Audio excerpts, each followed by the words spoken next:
இன்னும் அண்ணியும் அத்தையும் எந்திரிச்சே வரல. அதுக்குள்ள பாத்திரம் எல்லாம் கழுவி கிளீனா இருக்கு. ஒருவேளை திவ்யாவா இருக்குமோ?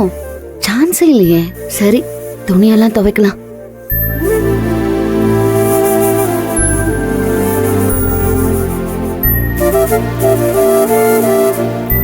என்னது, துணியெல்லாம் ஒன்னும் காணோம். யாரோ வாஷ் பண்ணிருக்காங்க.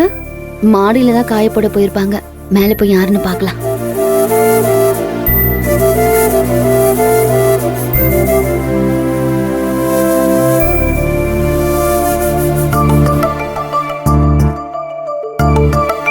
மாமா, நீங்க எதுக்கு இந்த வேலையில பாத்துட்டு இருக்கீங்க? கிச்சன் போனா அங்க பாத்திரம் எல்லாம் விளக்கி வச்சிருக்கீங்க.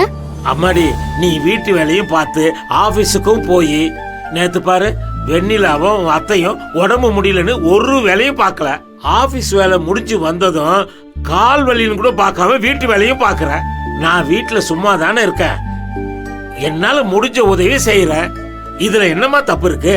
போங்க மாமா. வீட்ல ஒரு பொருள் இல்லனா கூட சின்ன பையன் மாதிரி கடைக்கு ஓடி போய் வாங்கிட்டு வரீங்கல்ல. எங்களுக்காக செய்யற அந்த ஒரு உதவியே போதும் மாமா. தயவு செஞ்சு நீங்க வீட்டு வேலையெல்லாம் பார்க்காதீங்க. அத நாங்களே பாத்துக்கிறோம். மாறி, பொண்ணுங்க ஆபீஸ் வேலைக்கு போக ஆரம்பிச்சதும் ஆம்பளைங்க வீட்டு வேலை செய்யறதானமா. நான் செய்யறத என்னமா தப்பு இருக்கு? உங்க மூத்த பையனோ கதிரோ செஞ்சா தப்பு இல்ல. உங்க வயசுக்கு நீங்க இந்த வேலையெல்லாம் பண்ணவே கூடாது. அது மட்டும் இல்ல மாமா, எவ்வளவு இக்கட்டான ஒரு சூழ்நிலை வந்தாலும், சில நேரம் தப்பு என் பக்கமே இருந்தாலும் நீங்க எப்பவுமே என்ன விட்டு கொடுத்ததே இல்ல.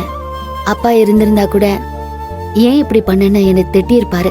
ஆனா நீங்க என்கிட்ட அதிர்ந்து கூட பேசினதில்ல. இவ்ளோ அன்பு காட்டுறவங்கள வேலை பார்க்க விட்டுட்டு நான் வேடிக்கை பார்த்துட்டு இருப்பேன்னு நினைச்சிட்டீங்களா?